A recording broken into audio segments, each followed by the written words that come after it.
기도하겠습니다. 주여. 하나님 하나님 아버지 은혜를 감사드립니다. 요한복음 16장의 말씀을 통하여 구원의 기쁨이 무엇인지, 예수님께서 진정 그 기쁨을 무엇을 구하라 하시는지 말씀을 통하여 알기 원합니다. 아멘. 그래서 우리 모두가 구원의 기쁨을 누리며 살아갈 수 있도록 영원한 생명을 바라볼 수 있도록 도와주시옵소서. 아멘. 모든 것을 감사드리며 예수님의 이름으로 기도드립나이다. 아멘. 예수님이 조금 있다가 제자들과 헤어질 것이고 또 잠시 후 다시 볼 것이라고 말씀하시자 제자들은 이를 의아해했습니다. 이에 예수님은 다시 해산하는 여자를 비유로 들어 해산은 고통스럽지만 탄생의 기쁨이 있듯이 지금은 근심하지만 주님을 다시 보게 되면 기쁨이 넘칠 것이라고 하십니다. 즉 주님은 곧 맞으실 죽음과 부활을 통해 제자들에게 주어질 구원의 기쁨을 말씀하신 것입니다. 첫 번째, 조금 있으면 너희가 나를 보지 못하겠고 또 조금 있으면 나를 보리라. 이제 하루만 지나면 예수님은 잡히셔서 십자가의 죽음을 맞이하게 되십니다. 그래서 조금 있으면 나를 보지 못할 것이라고 하신 것입니다. 그러나 예수님은 죽으신 지 3일 만에 부활하심으로 다시 제자들과 만나실 것입니다. 본절 이외에도 주님은 자신의 죽음과 부활을 여러 차례 제자들에게 예고하셨습니다. 그렇게 예고하신 이유는 제자들의 믿음을 위해서였습니다. 다가올 모든 혼란 속에서 제자들의 믿음을 지켜주시기 위함이었습니다. 주님은 오늘도 성도들을 준비시켜 주십니다.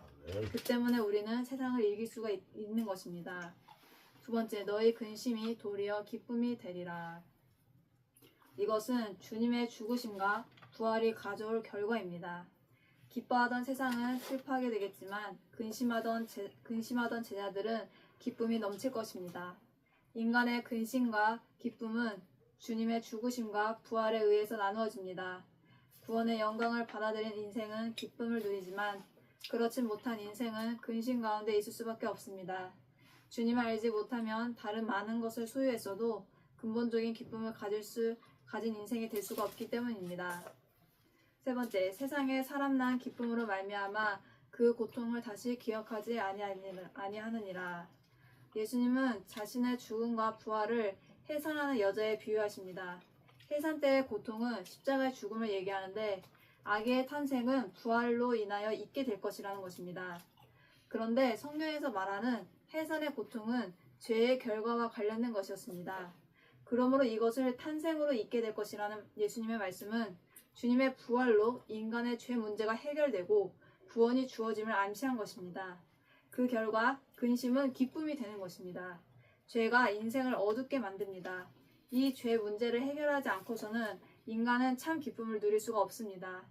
예수 그리스도를 찾는 것만이 죄의 문제를 해결할 방법입니다. 너희 기쁨을 빼앗을 자가 없으리라. 예수님의 이 말씀처럼 제자들이 예수님의 부활하심을 경험한 이후에 어떤 핍박도 제자들에게서 이 기쁨을 빼앗지 못했습니다. 구원의 기쁨을 소유한 사람은 세상의 어떤 조건에도 굴하지 않기 때문입니다. 구원의 기쁨과 비교할 만한 것이 아무것도 없기 때문입니다. 네 번째, 그날에는 너희가 아무것도 내게 묻지 아니하리라. 앞에서처럼 제자들이 주님의 말씀을 이해하지 못하는 상황은 모든 것이 분명해지는 그때, 즉 주님의 부활과 성령의 강림이 있은 후에는 없을 것이라는 말씀입니다. 지금 당장 이해되지 않는 말씀이라도 반드시 분명해지는 순간이 옵니다. 그러므로 지금 이해가 안 된다고 해서 포기하면 안 됩니다. 결론입니다. 예수님이 제자들에게 잠시 후면 그들이 자신을 볼 수 없으나 조금 지나면 다시 보게 될 것이라고 말씀하셨습니다. 즉 예수님의 죽음과 부활을 말씀하신 것입니다.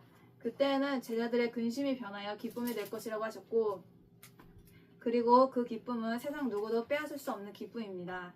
진정한 기쁨은 단순히 즐거운 상태가 계속되는 것만을 의미하지 않습니다. 인간이 진정한 기쁨을 누리는 때는 불확실함이 제거되고 안전함이 느껴지는 순간입니다. 진리가 무엇인지 알게 되는 순간입니다.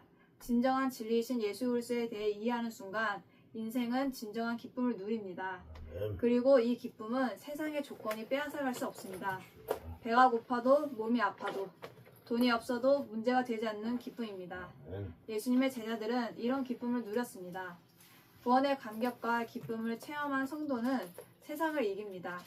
왜냐하면 세상이 자랑하는 그 무엇도 구원의 감격과 비교할 수 없기 때문입니다. 우리가 이런 기쁨을 소유했다면 세상 앞에서 비굴해지거나 열등감을 갖지 않을 것입니다. 비록 우리가 못 배우고 못 가졌을지라도 당당할 것입니다. 주님의 제자는 세상 앞에서 이런 모습으로 살아갑니다. 우리가 소유한 구원은 그토록 값진 것입니다. 그러나 오늘날 여전히 사탄은 죄를 통해 주님으로 인하여 근본적인 죄 사함을 받은 우리를 유혹합니다.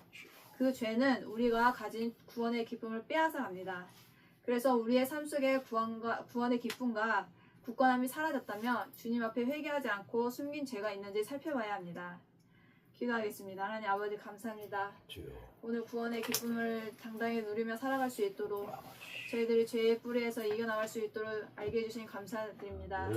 아버지 저희들도 제자들처럼 이해하지 못하고 못 배우고 힘들지라도 성령님께서 늘 함께하여 도와주시고 지켜주시고 모든 것을 동행해 주실 줄 믿사옵고 감사드리며 예수님의 이름으로 기도드립나이다. 아멘.